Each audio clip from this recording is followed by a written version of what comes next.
My nature has always been to look at the problem and possible solutions. And I've been doing this since I was in high school. I was aware that there were problems, tried to understand them, and then find some positive solutions to them. I would write letters to the editor of the Parkersburg newspaper, and then later when I lived in Wheeling, to the Wheeling Gazette. Then when I arrived in New York, I became a part of the anti-war movement.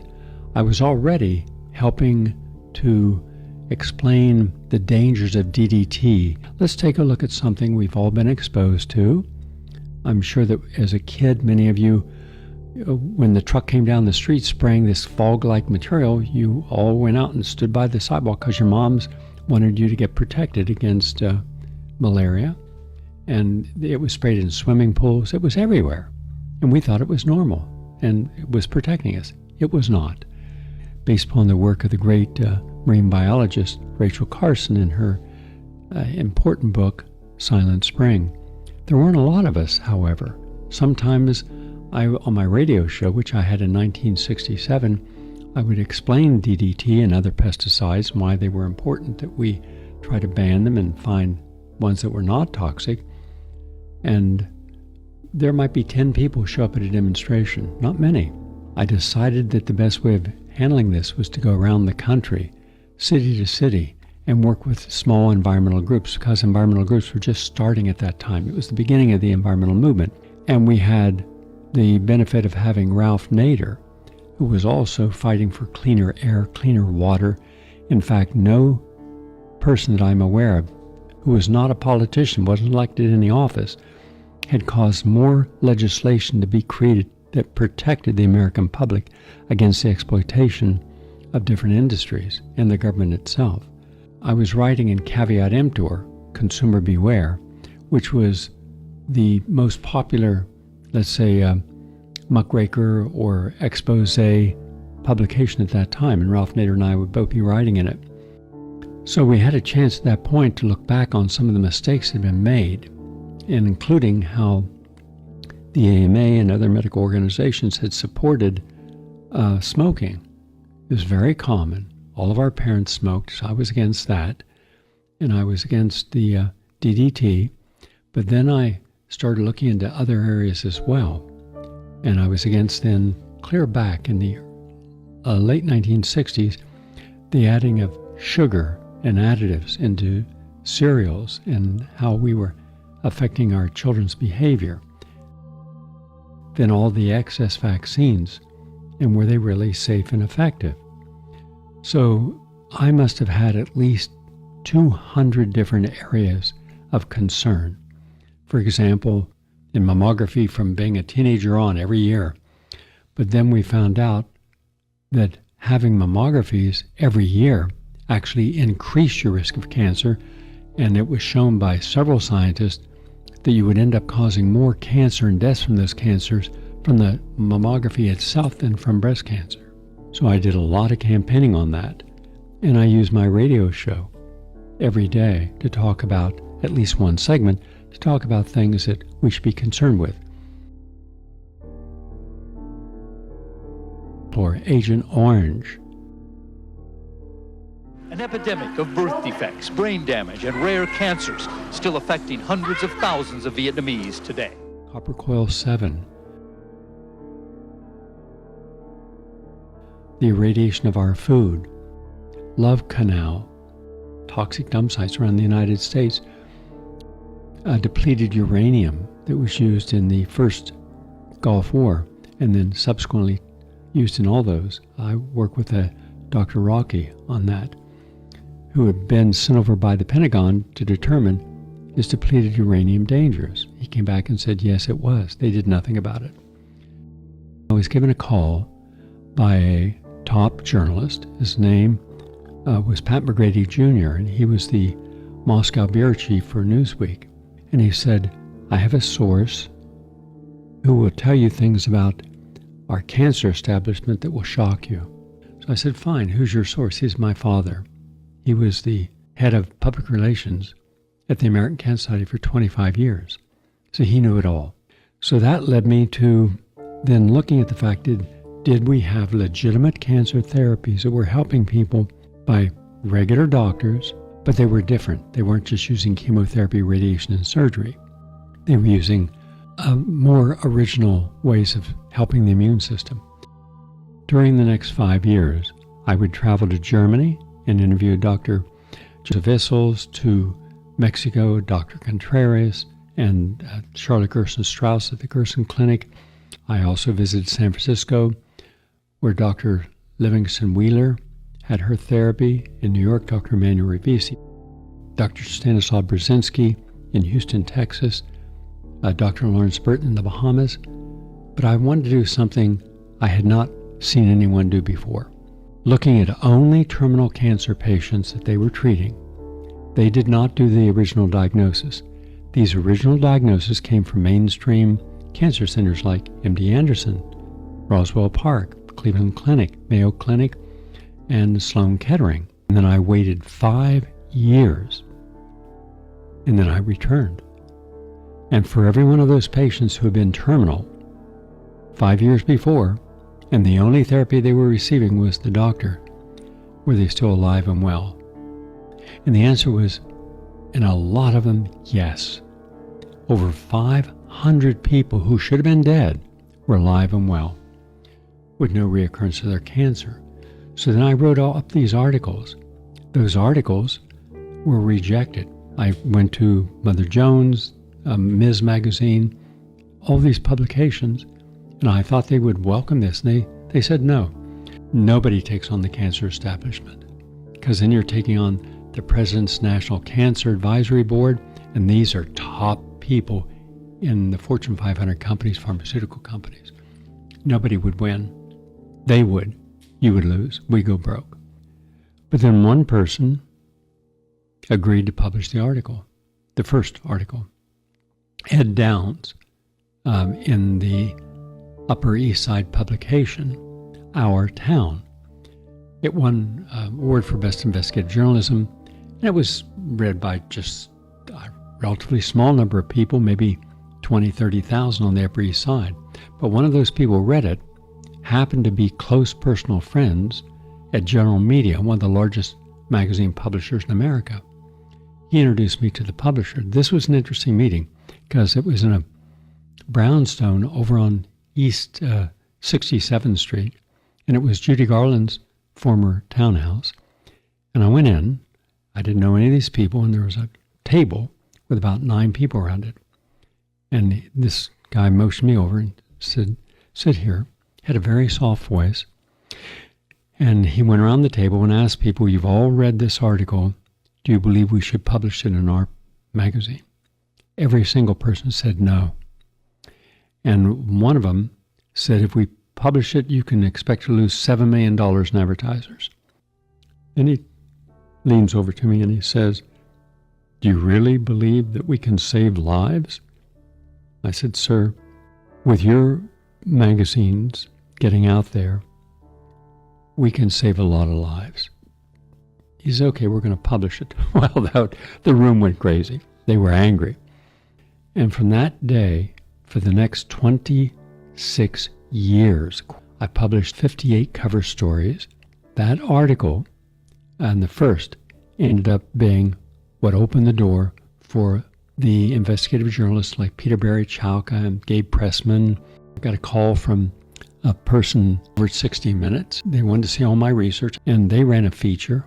I've never been forced to correct any article. I've never had a retraction of anything that I've ever written. But for them alone, I did over 58. And I was being read by at least 5 million people, and then how many people they gave it to other people to read.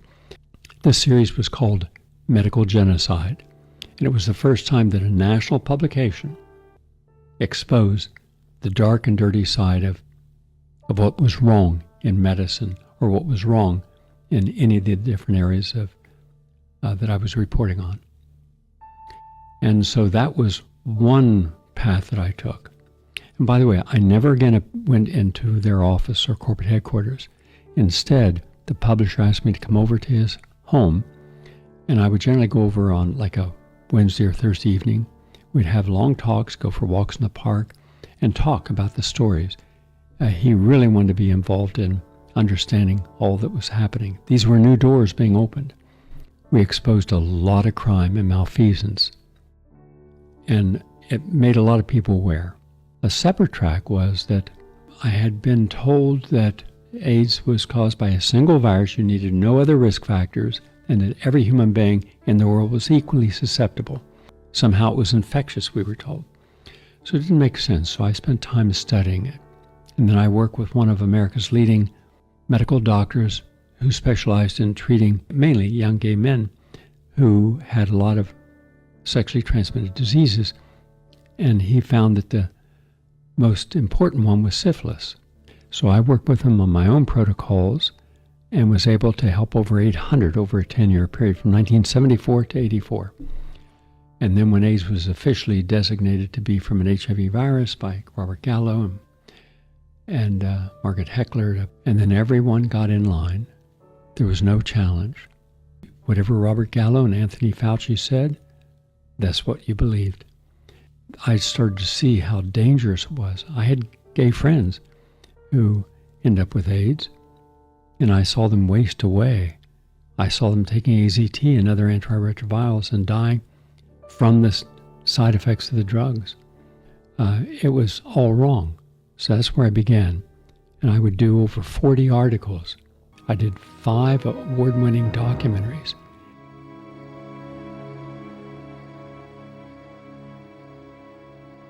Since the first cases appeared, the epidemic has become a battleground, pitting various groups one against the other. We have had all forms of scientific dispute. It won celebrity as a human rights cause, as a lawyer's bonanza, and as a media sensation. In its short career, AIDS has become the most talked about, anxiety-laden, and fiercely contested and lavishly resourced event of modern times. Both in America and in Australia, that they have recognized that there is no general epidemic of AIDS spreading to the general population, and they too have also acknowledged in print that the epidemic is overfunded. Dr. Robert Gallo, director of the Laboratory for Tumor Cell Biology, the National Cancer Institute, made world headlines in April 1984 as the discoverer of the AIDS virus. The media rejoiced that the path to vaccine prevention of AIDS was open, and that a vaccine will likely be ready for trial in 2 or 3 years.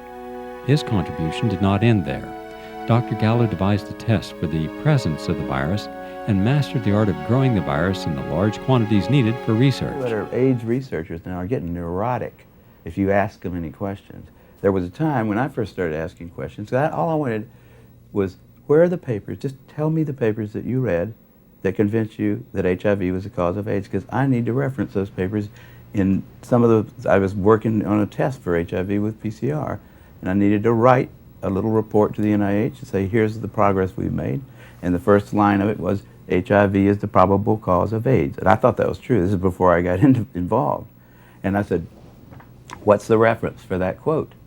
And I looked for it for about 2 or 3 years, and I never could find it. And by the end of 2 years, I'd ask everybody at every meeting that I'd gone to that talked about AIDS, I'd ask, I'd look through every computer database. There is no reference. There is nobody who should get credit for that statement. Now that's a pretty weird situation in science, where getting credit for a discovery is the most important thing in your life as a scientist.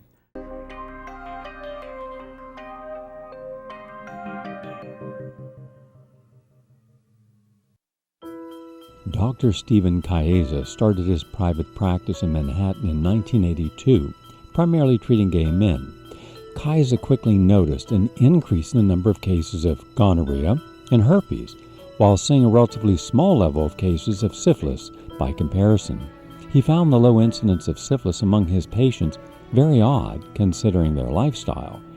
This is an excerpt from an interview I did with Dr. Chiesa on my radio show around 1990. After working for several years with these patients, there was something more than a single entity disease going on. The dogma was one cause, one disease, ultimately one magic bullet. And in my experience, and again, from 82 to the present day, I've, for all practical purposes, done nothing but AIDS. I felt that can't be. How could a simple virus, which I believe has only 9 genes, I could be wrong on that, cause such a variety of clinical illnesses? I then began looking for co-infections. The one I came up with, which seems to be the most important and even more important in terms of initially suppressing your immune system than HIV, is of all things syphilis. Now, why then don't we see more syphilis is the obvious question. The answer is we do see it. We're seeing it every day. We're having a true pandemic of syphilis, but because of the presence of HIV, the blood tests that we doctors grew up to believe in don't work. I've been taking all my HIV positive patients, and whether I can find serologic, that is blood evidence of syphilis or not, I'm treating them for syphilis in a rather aggressive way. There may be other things, chlamydia, amoebiasis, lifestyle. Every 10% is going to count, but it does seem to be quite clear now that if you hit the patient hard and early, I have to emphasize that I can't put together a train wreck. You gotta come early. But if I can get my hands on an infected, but essentially healthy person early, that person will plateau and live a normal life.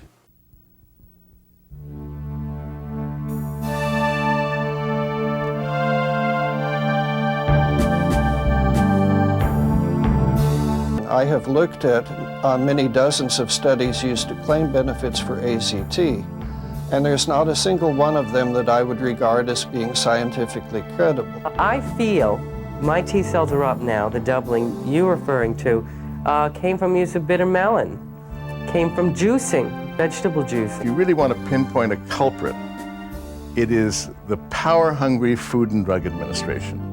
It is now headed by a man named David Kessler. I know many of these herbs and these nutrients, without any harm, they've been used for thousands of years in different countries. And all of a sudden, the FDA has not approved them. The first step is to reassure the patient that this is not a death sentence. Physician is the person that should make these treatment decisions. In fact, we have bureaus like the Food and Drug Administration and the National Cancer Institute make these decisions instead. They have taken away discretion of the bedside doctor and instead placed that authority into the hands of a bureaucrat in Bethesda or in Washington, D.C. And doctors usually do a better job because they're there, they know the patient, they're with the patient. And so today, really, the doctor works from a cookbook that is issued out of the federal government, and they have to abide by that cookbook, or they may be found guilty of malpractice. So doctors are practicing defensively, and patients are running scared. We are really upset about the fact that 11 years have gone by since this epidemic has been identified, and in spite of the fact that out in the field, in small clinics all over the country and indeed around the world, people are finding methods of survival, of improving quality of life, extending the length of life, stopping opportunistic infections, and they're doing it using a variety of approaches, many of which are non-toxic, minimally toxic, that use natural medicine, and that use some strategically placed conventional drugs. But all of those approaches, because they tend not to be the high-profit drugs, they're not getting federal research, and of course they're not getting private pharmaceutical money being put into them, and therefore we don't have this knowledge being systematized and spread out to the general public through the medical community.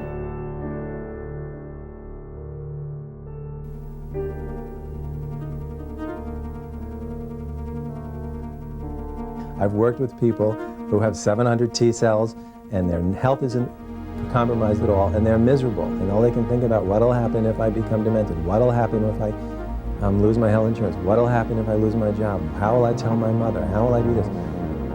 And life is totally cheated. The most important thing is I feel some hope. I feel like it's not a death sentence, because that's what I felt I had until I started doing this on my own. And probably the thing that makes me the most angry is that my doctor still denies that this can work. I would say the quality of my life is better today than it was 10 years ago. I think I'm more focused. I have more energy. I see more purpose to my life. I don't really get depressed a lot.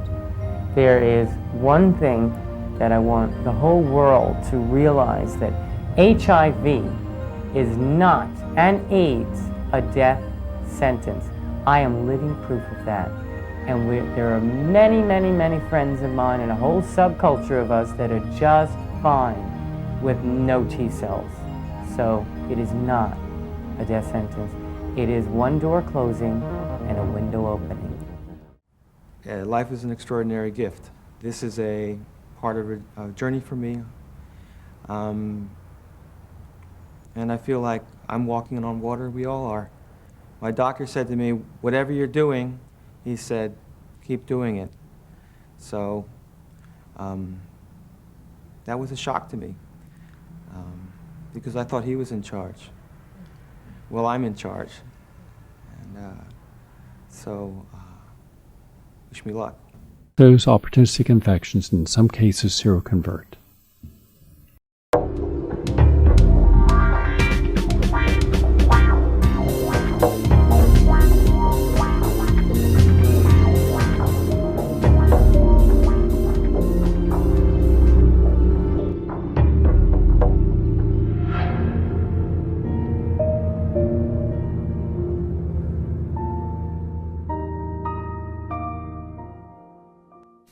What you're about to see is good news in the war on AIDS.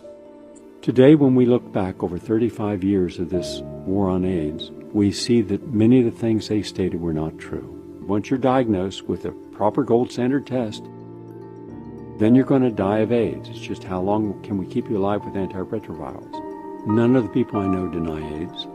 None deny HIV. Some challenge whether or not HIV by itself is causing 30 conditions. Others believe that they're cofactors. Looking back, I have been able to see that lifestyle modification, including a really healthy plant-based diet, intelligent and proper supplementation, holistic therapies such as vitamin C drips, ozone, humanistic psychotherapy, exercising, and a very powerful positive immune modulating protocol was able to take people with full-blown AIDS and HIV infection and return them to a state of health.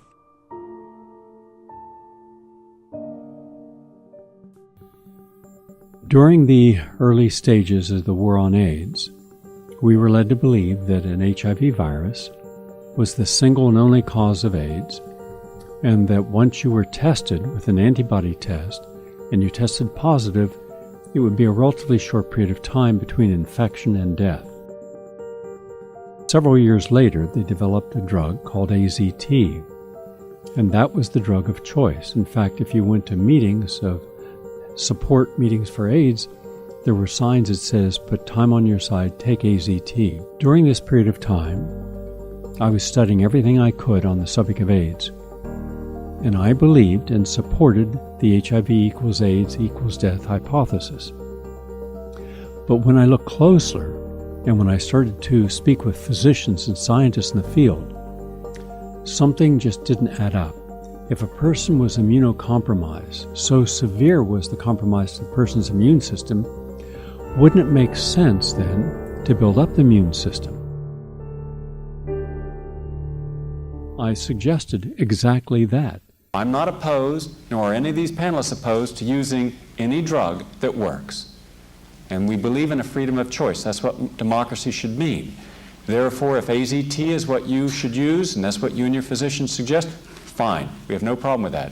But we do have a problem, and a serious problem. That's what motivated this film and this press conference, to excluding everything else. And the methods in which they exclude things, I feel themselves must be investigated by an open and aggressive press. So I began first at 84th Street and Riverside Drive in a brownstone, where I lived and had my offices, and we had the first Tri-State Medical Healing Center there. We had physicians, board-certified physicians, nurses, and a lot of the people were suffering from AIDS-defining illnesses. My job was to create protocols that would build their immune system and put time on their side. More than 15 years at the Tri-State Healing Center in New York City and at the Institute of Applied Biology, where I was a senior research fellow, I worked with people with HIV infection and full-blown AIDS. And I used a different type of protocol. Yes, there were people receiving the antiretrovirals like AZT, DDI, DDC, protease inhibitors, and it had not worked for them. To the contrary, it had debilitated them. Now, I'm a big believer in freedom of choice, so whatever a person chooses, I'm going to support that, for better or worse.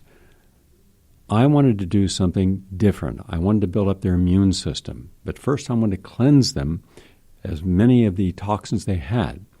So I put them on specific protocols, and all 1,200 people that I work with over that period of time, no one died during that period of time.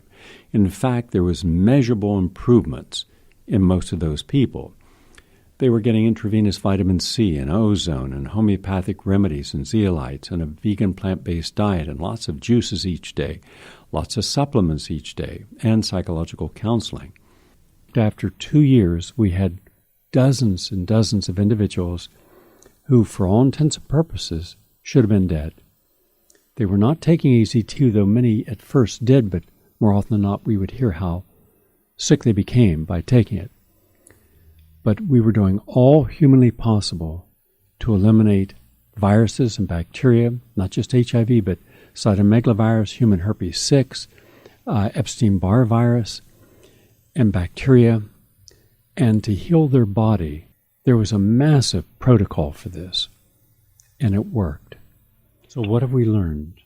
We've learned these are real people who were able to get well, completely well. Now, had this been a drug that did this, I can promise you that that would have been the biggest selling drug in history. It would have made front-page headline news all over the world. There's not been a single mention of this. Then they wouldn't have had a monopoly. They wouldn't have had over $800 billion pouring into their bank accounts. Not Robert Gallo, not Anthony Fauci, not Luc Montagnier. And Luc Montagnier in his writings has stated many of the things that we used in our protocols would also help people reverse AIDS. But at the end of the day, here's the proof. We just took a sample of the people who seroconverted. And yet you would think that no one's ever seroconverted with all the diseases and the HIV virus. But we showed it, we proved it. Now the audience knows the truth. And now there has been a documentary that was done by the international, it was an international consortium of independent investigative journalists, headed by Celia Farber, who narrates it, in this new documentary called The Cost of Denial. They took my work at the Tri-State Healing Center and my medical staff of 22, and all of our patients, over 1,200 patients, who were never charged a penny, by the way. And not one of them died. They all got well, but 18 of them, I was able to reverse their HIV status, meaning they were HIV positive. Now they're HIV negative. They had no T cells, low T cells, all these opportunistic infections. They were completely vitally healthy. And they stayed that way for more than 5 years, therefore qualified as being cured. And this was all natural, non-toxic. No medications were used. So I had held a press conference, but nobody came to the press conference. Nobody. And my publisher was the one who put up the tens of thousands of dollars to send out invitations 3 separate times to 7,000 journalists, plus every AIDS organization and foundation. Not a single person attended. So that showed me the dark side of the pharmaceutical industry, because clearly people were making phone calls and saying, don't attend, because the drug that was used then was AZT, and it was completely decimated, of having real efficacy and no safety in the Concord study. The people who were cured came, and others that had been treated naturally came, and the doctors were with them, and their medical records were there. And then I did an all-day conference We were able to hold about 1,700 people throughout the day. People would come for 10 hours. And I invited in scientists working with natural therapies from Japan and Italy and France and all around the world. I was invited on Tony Brown's Journal. He was one of the most popular programs on Tony Brown's Journal. He was syndicated to hundreds of stations. Gary Null, who says he can now offer evidence that people diagnosed with, quote, AIDS, who have turned to a non-toxic lifestyle, also return to good health. I'm Tony Brown. In a moment, good news about AIDS and HIV. This man has been helped. I brought 2 other people on your show 3 years ago. They're both alive and well and continue to remain seroconverted. Now let's talk about this man. This man, you say, is the benefactor of your protocol. Yes. All right, now we're going to ask him his experience. Then I'd like for you to describe what the protocol was that helped him convert from... Could I mention one thing? Please. I'm sure many people watching, including doctors, are saying this is nonsense. Well, first, I have no proprietary interest. I've never charged anyone a nickel. That is correct. In fact, in my entire career as a nutritionist and as a health educator, I've never charged a single patient 1 penny. I have nothing to sell them. I have nothing to make. In fact, when I give my time and energy, it's for free, so it's not proprietary. Secondly, I could just say that this person's been improved, and who's to know otherwise? But you have in your hands medical documents. He has had blood workup done every 6 months for 8 years. So we have before, during, and after blood workups showing from AIDS, not just HIV infection, from AIDS, and one guy who couldn't be here this morning, he's stuck in traffic, we just found out, and at some other time you might want to interview him, he had 22 different life-threatening illnesses. He had endocarditis, he had encephalitis, he had Kaposi sarcoma, he had pneumocystis carinii pneumonia, he was in St. Vincent's Hospital near death on several occasions. And today he is completely healthy also. Now, you were with him, you know him, you've seen his records, I have his records. So I would only make statements about people that I have their medical records that are open for people, any Well, I asked Al and you to bring medical records along today, so whatever statements are made, I would have evidence and presenting them to this audience that there was some type of paper trail, medical paper trail, in terms of what you're stating. Now, Al, you were diagnosed with what is called AIDS in 1989. That's correct. Tell us about yourself. Do you have any idea what caused your immune deficiency? Yes, I was an intravenous drug user back in the early 80s. I must have made contact with the AIDS virus maybe probably 14 years ago. I stopped using drugs over 10 years ago, intravenous drugs. Was this after you were diagnosed with AIDS? A little before I was diagnosed, I stopped using drugs. Then 2 years after, I went for a doctor's checkup. Doctor advised me to take a HIV test because I had swollen lymph node glands. Swollen lymph node? Yes. And also, I was losing some weight. I was getting weak. So I took the HIV test, and it turned out to be positive. So I panicked. I said, wow, I don't want to die. I'm very young. How old were you? I was like 32 years old. Anyway, I said I don't want to die, so I started going to the doctors, and the doctor says, well, I took a blood test. My T-cell count was at 800. So that's pretty good. That's very good. T-cell count. 800. So right away he says, take this. Well, we're going to give you a prescription of ACT. I said, but from what I gather, I think I'm pretty healthy still to take these toxic drugs that you're prescribing me. So I just started doing some research, and Dr. Null was on the air one day. I was listening to him. There was so much information he was giving out as far as alternative approaches to AIDS and any other diseases we get. How long did you stay on AZT? Well, he did prescribe me the ACT drug, And I did take it for like a week or two. So you didn't use it very long? No, I took it for a week or two because I started getting sick off of it. I started getting like blurry vision, and I started, my body was starting to change. I felt something like taking over my system. Did you get your CD4 count, your blood count, after you took the AZT? No, this was before. But after you did take it, did yes. you did your blood count? Yes, did your count go down? CD4 count? Yes, it did. What did it go down to? As a matter of fact, it went down to 600 then. Went from 800. Went from 800 to 600. Yeah. In a short period of time. In a short period of time.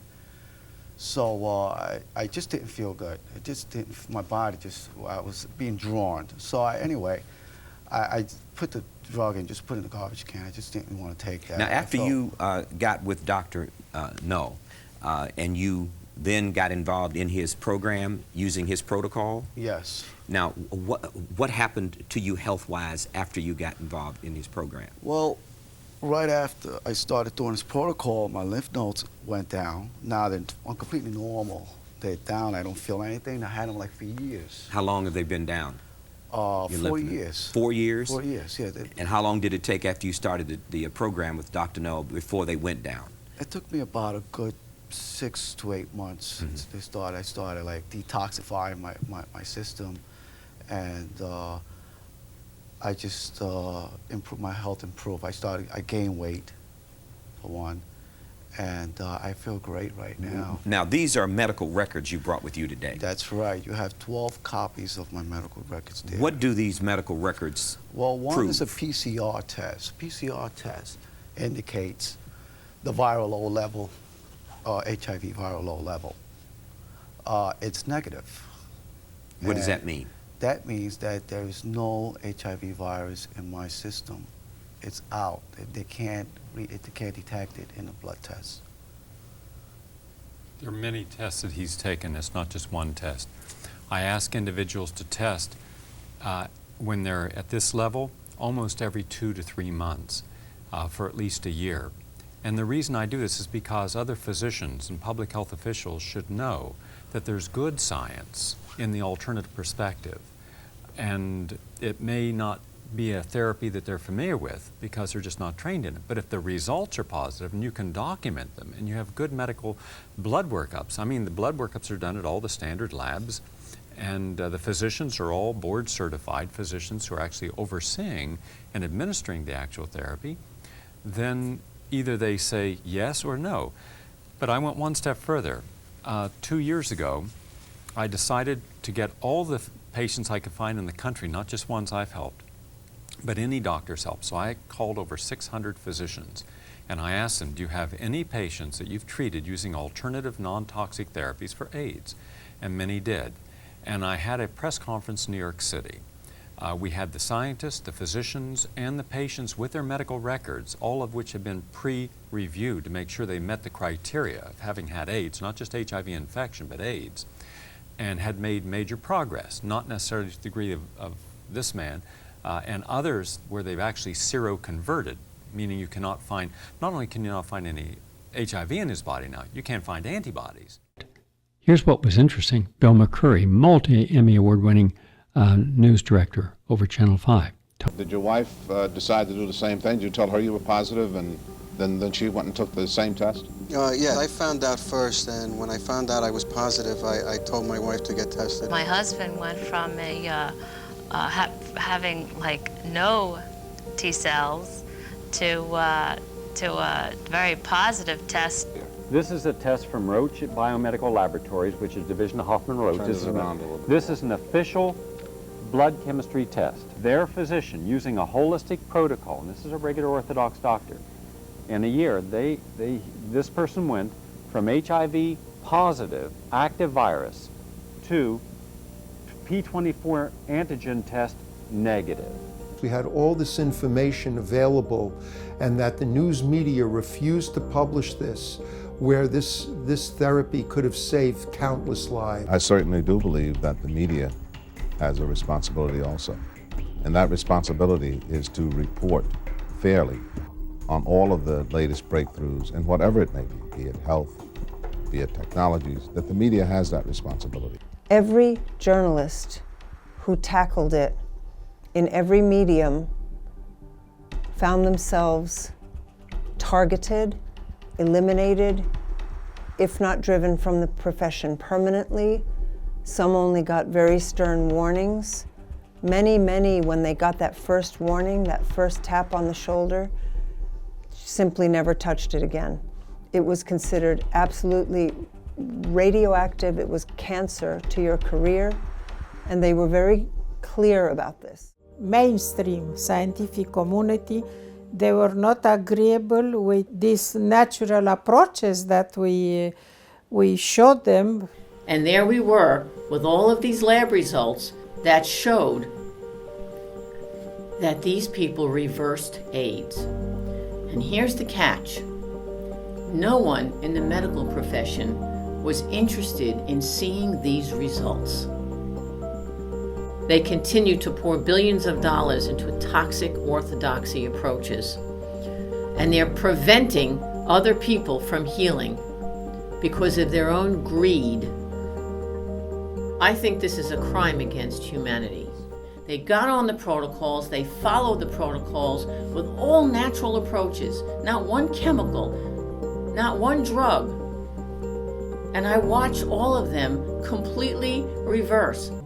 AIDS is now the leading cause of death among young people in this country. No one with AIDS has been cured. Diagnosis: AIDS, always fatal.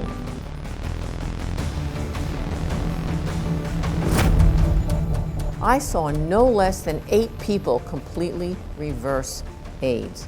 These people, according to the records, had seroconverted, had no traces of AIDS or no traces of the HIV virus in their system.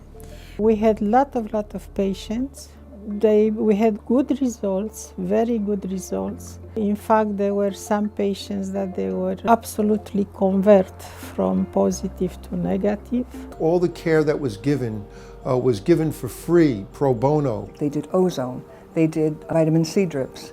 We cleansed their system as much as possible. We did stress reduction. They were completely in remission, and then we continued testing them, and they were completely cured.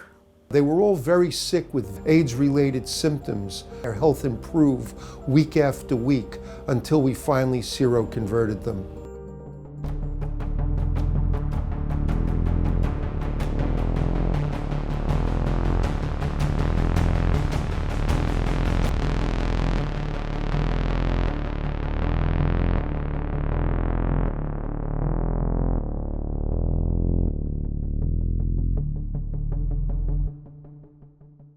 The new documentary, The Cost of Denial, which tells this story. I never thought this would happen, but there it is. You know, there are all these medical doctors, board certified, saying, yes, the patients reversed their AIDS, and nurses, intake officers, everyone involved showed the records, interviewed the patients, and you see the patients in the film. In any case, a lot of good came from this. Not a single patient died, and almost all of them recovered. They were still HIV positive, but they were healthy, and which laid the lie that HIV by itself, being infected with the virus, showed that you were going to die. In any case, there was all politics and all money and all greed all the time in the war on AIDS. And for that effort, I was attacked. And the best way they could attack me is just say, oh, Gary Null is an AIDS denier. And that was a radical group within the AIDS community. That's all they could do. I continued to do documentaries, continued to do over 100 programs on AIDS. I interviewed all the dissident scientists. They said there were none. I found 3,000, including Nobel Prize winners, who didn't accept the narrative, but you would never know that because they controlled the media, just like with COVID. So that part of my investigative journalism as an activist. Doctor, are the vaccines you're about to give my child, are they proven safe and effective? Without exception, every doctor in America will have to say yes. If they said no, then you would reasonably say, well, why are you giving them to my child? Is it a human experiment, a social experiment? What is it? So they're saying yes. Now there's a little problem here. When I went to the scientific literature, I could find not a single study anywhere that proved that a given vaccine would be able to prevent the disease from occurring in your child and also maintain safety. And if you doubt me, then the next time your doctor wants to give you or your child a vaccine, simply say, will you give me a written promise that if I'm damaged or my child's damaged, you will personally pay the bills? I'm a scientist. I'm a PhD in human nutrition, public health science. I'm a professor of graduate sciences. I'm a research scientist in anti-aging medicine. The very first rule is never assume that where you're beginning is the right place. Take a step back. We've assumed that vaccines are safe and effective. The cost of doing business ended up causing 43,000 Americans to die from one drug, Vioxx. And Vioxx came out. In 4 years, it killed 43,000 people, injured 125,000. And yet, they settled a lawsuit for $4.85 billion, and their stock went up. My God. Where else but in America could you kill 43,000 people and get a raise? You're wrong about the measles. We'd have an epidemic of measles. In fact, the only time we've had an epidemic of measles when everyone was vaccinated. And here's the article, here's the study, here's Chicago, here's 1989, here's the school district, here's their vaccine records. And the largest amount of people ever died of smallpox died in Germany in the year that there was 97% mass immunization with the smallpox vaccine. And also in Japan and in England the same way. This is about peace and freedom of choice. I'm going to address both. First, I believe that too many Americans, not all, too many, support war because they support violence. Violence in films, violence in video games, violence in how all of the reality shows show the worst and debasement of human nature, the degradation of everything that is of moral and spiritual values. They trash it. They think that ratings are important. As a result, they bring on individuals that show the worst that you could do, smashing into things, yelling at each other, tipping over tables. Since when did that kind of behavior become something that we should be bringing into our bodies and into our minds? Because whatever energy you're around, you become. That's how we develop the epigenetic, meaning the larger environment that you have, all that becomes you. Talking about lies of the cancer establishment, and we had large groups of people. In Kingston, 4,000 people showed up to attend an all-day lecture. Scott Ritter was with his time Judge Napolitano and a former whistleblower for the CIA, myself. I demonstrated against Bank of America and against the interest rates they were charging, and Chris Hedges and I were there, and about 7,000 members of my audience was there. So we do not respect innate wisdom. We do not look at nature as part of the answer. Instead, we say, within 7 minutes, you have a diagnosis. It is a brain chemical imbalance, and we have a pharmaceutical that will help correct that. Fine. I have no problem with that if it were true and if it worked.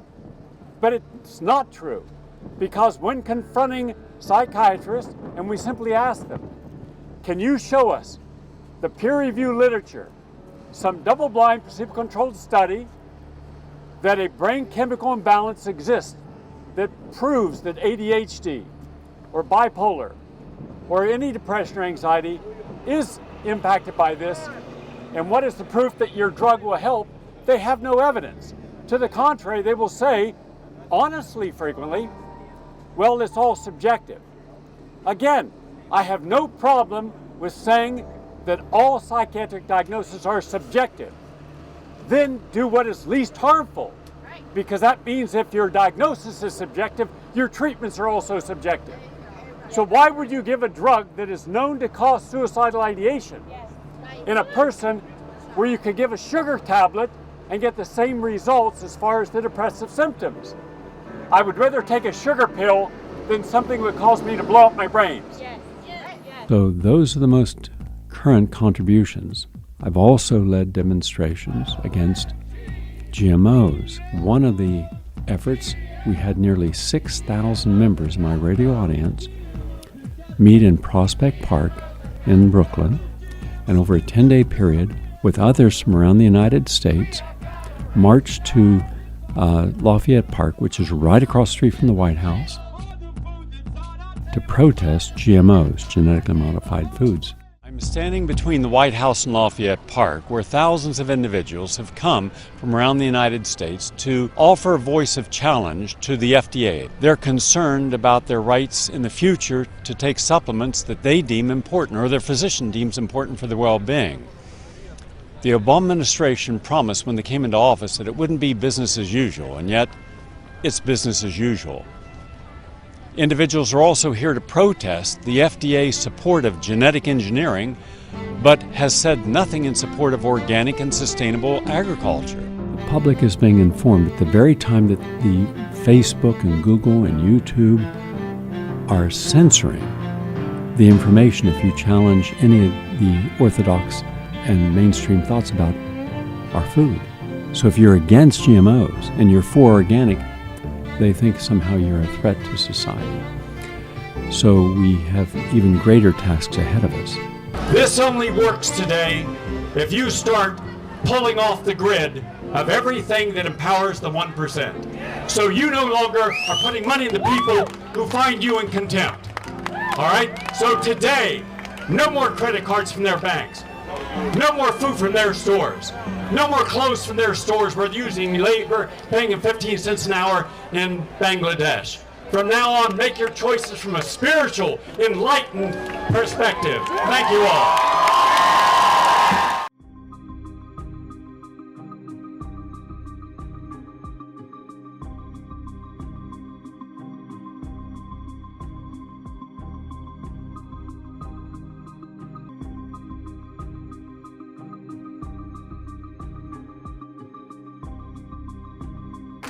Let your voices be heard. And part of my being an activist was on AIDS, on cancer, on heart disease. I interviewed the people who had their heart disease reversed with Dr. Dean Ornish. I did a documentary, Curing the Incurable. Very important film, documentary about doctors curing their patients on a plant-based diet. And a plant-based diet is a diet that is lowering the carbon footprint. If you just ate locally grown, organically grown, plant-based foods, you're making a big difference. I've also directed and narrated multiple films on the environment. The latest is one of the most comprehensive, if not the most comprehensive film ever produced on the problems in our world, not just about global warming, but also the acidification of the ocean and the bleaching of the coral reefs and factory farming, acid rain, everything that's wrong with our environment, the desertification, the destruction of the lungs of the planet, in effect selling out the Brazilian rainforest, which really belongs to the world, so they can grow meat for McDonald's and Burger King. So if you want to save the Amazon, stop eating meat. I also did Saving the Planet One Bite at a Time, another environmental film.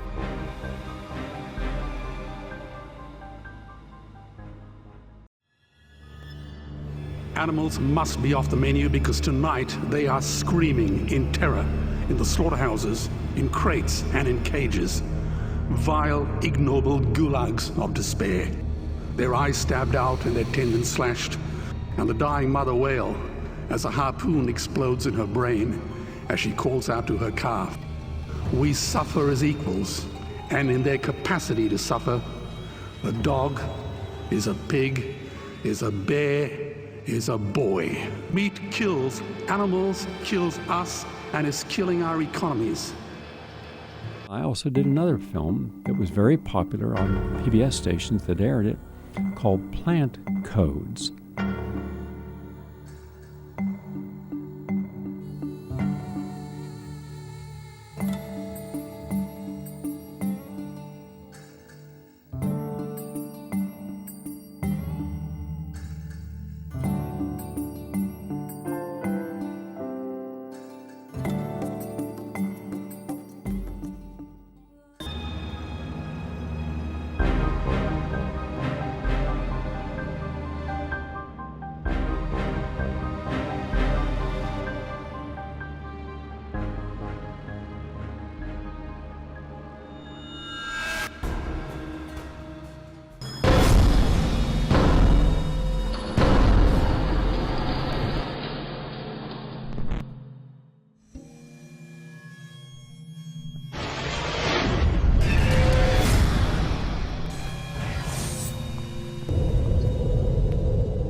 California Republican Congressman Devin Nunes wants to see 200 new reactors built.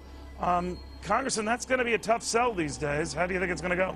My hope and my prayer is that everything ends up okay over time and people realize that nuclear power is the way to go ultimately.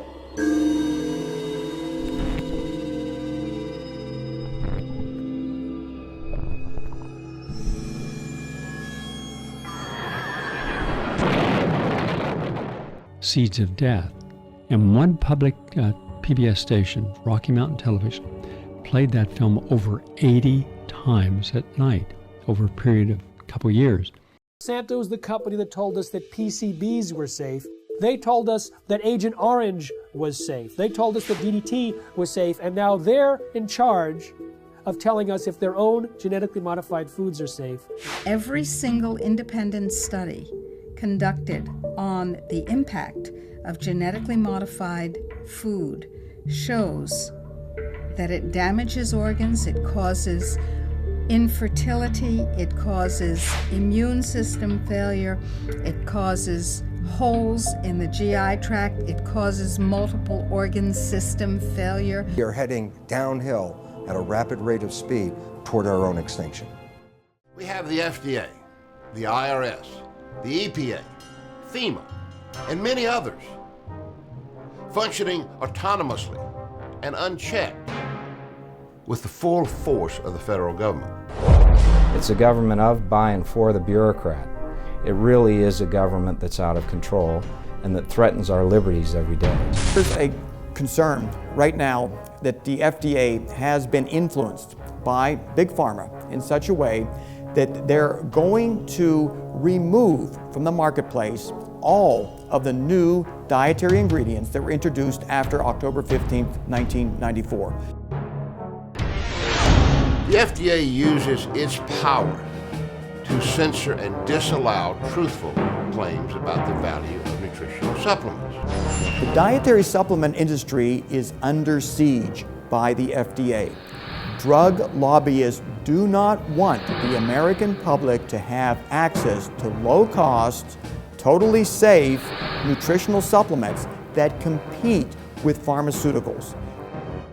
The FDA uses Gestapo-like tactics when it decides to take action against a dietary supplement company or a food company.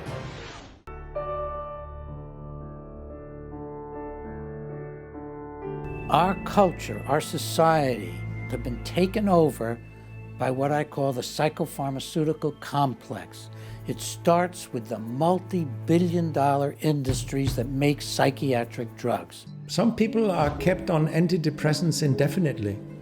They can't get off them. These drugs are not safe for long term.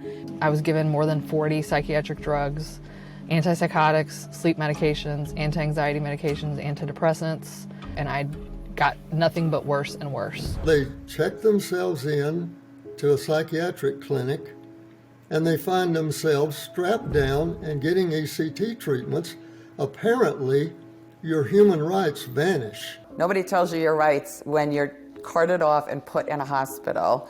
It became increasingly clear to me that psychiatry was practically a weapon against people who were deviating in whatever way that the authorities defined. The first calls for mass extermination were not from the Nazis, but from the psychiatrists in the 1920s, before Hitler had taken power. So PBS became, in 1998, one of the major vehicles for me sharing what I thought was wrong with our health and how, because of the American diet. And I showed it all. They didn't censor it. They did not censor it. So that influenced a lot of people. We think that if everyone's drinking soda, it must be okay. If they're serving us pizza in public schools, it's okay. How is this generation so overweight? We are eating ourselves into this situation. Our sedentary lifestyles have led to this. Cholesterol per se is not the enemy. It's the oxidized cholesterol. The statin drugs that block the production of cholesterol also blocks the liver's production of coenzyme Q10. There are a variety of natural things that help within the blood. Fish oil, nattokinase decreases inflammation. Vitamin E, garlic is beneficial. Vitamin C as well. But there are certain ground rules that can make it simple. First, nobody should be eating white sugar. White sugar has no benefit for anybody. I mean, people have heard this before. Increasing evidence, even from the conventional medical world, is starting to question the safety of the 160 pounds of white sugar the average American takes in each year. And I don't eat any, so somebody's getting my 160 pounds, and I wouldn't want to be that person. You know, 160 pounds of white sugar is like a half a pound every 2 days. It's almost like taking a drug in huge amounts. It overworks the pancreas, does all kinds of negative things. Secondly, supplementation. Again, in our office, treating cancer, preventing cancer is complicated because each protocol is individualized. However, there are certain rules that can apply to anybody. The American Diabetic Association giving advice for diabetics that doesn't work for a lot of diabetics. Advice being given by the American Heart Association, which is conservative and valid, but again, doesn't apply to everyone. Why? Because we're all different. You have to tailor therapies to individuals, and that puts a lot of the responsibility in the lap of the individual. They have to become the world expert in their body, and that's a lot of power to give to somebody, sometimes an overwhelming amount. If we're struggling with nutrient deficiencies, symptoms include declining of memory, concentration, lack of ability to remember items. As we're aging, our body can rejuvenate itself. Start being aware that everything that you do is cause and effect. Everything. Believe that you can reverse disease, and you will. If I told you right now you have a brain tumor and you have to pack your bags and go to the hospital for brain surgery, you would run right home and do it. But I'm telling you now you're on the wrong diet and you're not exercising and you have to do something about all the stress in your life. And that is the big key to good health. Why are we so sick? Why aren't we living 120, 130, 150 years in good health? Why do we think that it's something special if we get to be 50 or 55 without having a myriad of conditions? There is enough research now showing that the single greatest risk factor for death and disease is not smoking, not failing to exercise. It's lack of having a supportive network, a support system, people that we can count on. Bring beauty to every relationship, to everyone you touch. Engage gracefully. Engage with forgiveness, with compassion. But to me, the key word here is beauty. And the fourth is be aware of the energetic dialogue that you're having all the time with everyone and with everything. Insist on the highest quality, the highest level, the highest integrity in all your energetic engagements. I feel there are several reasons why there can be problems with the immune system. One is the standard American diet, your basic fast food, junk food diet. It tastes good though. Tastes good? But it's not good. What if you had a health food that tasted good as a junk food? Would you eat it? Yeah. Okay. Drink a lot of soda. Basically, I eat fish, vegetables, fruit, and a lot of candy. I think most Americans would agree that we are a highly stressed society. Think of the hundreds of thousands of people rushing to get to work. Do they like their work? Are they happy with their life each day? Are they eating the right foods? Are they responding to the issues of their life? Are they focused upon what is essential? What happens, for instance, if you really don't like your work? If you're not happy with how you're communicating in your relationships? If you don't like how you're aging? If you don't like how your body feels and looks? First, I open up the vitamin E, because vitamin E helps prevent stroke in your animal, helps protect their heart. That's my vitamin E. Then I give them oil of primrose. Then I take the salmon oil. The key to getting them to drink it is the salmon oil, because it tastes like fish.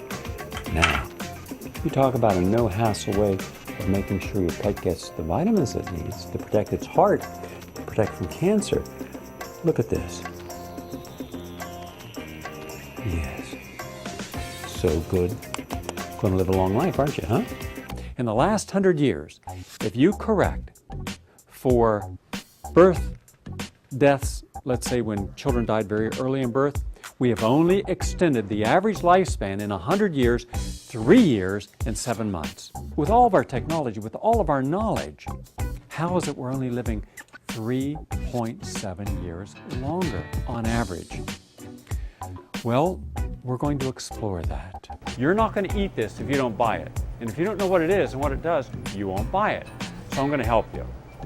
Right off the bat, if you're overweight, you want celery.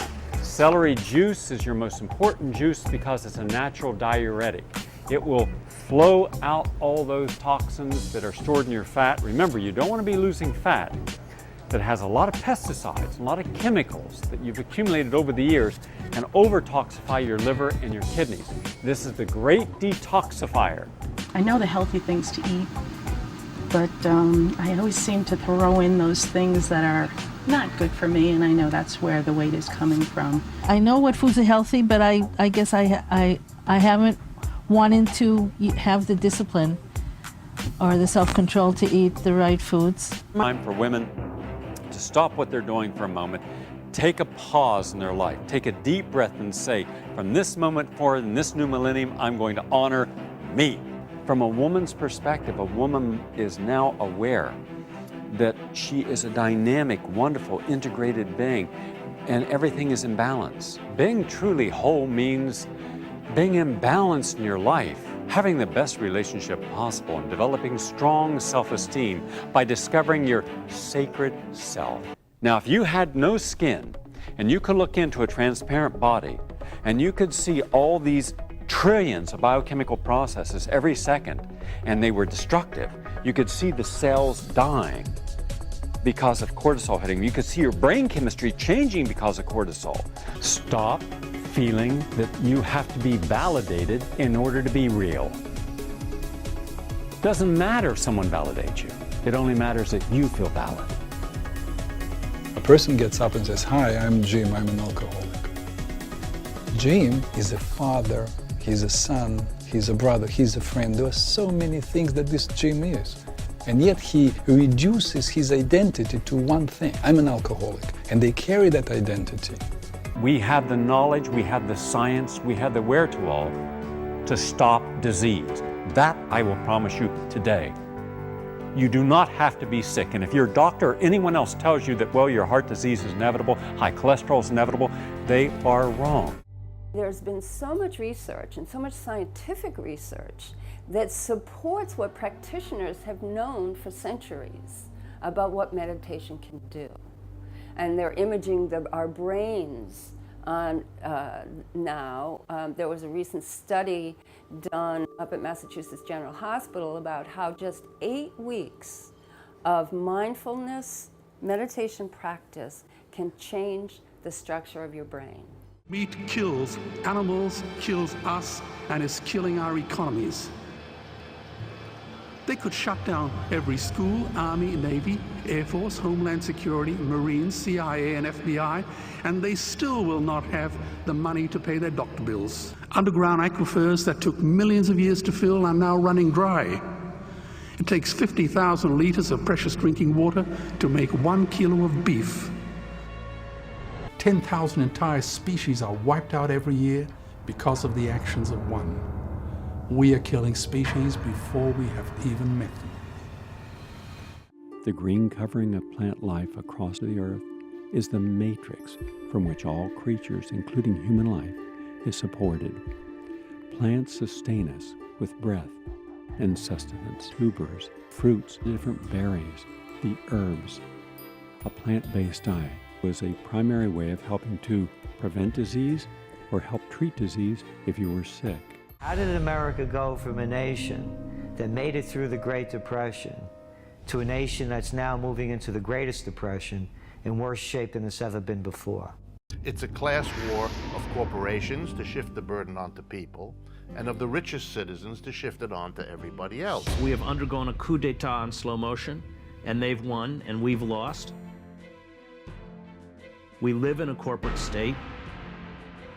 There's no piece of legislation by either party that seeks to redress the injustices, the grievances, and the legitimate suffering of the American people. And then radio syndication.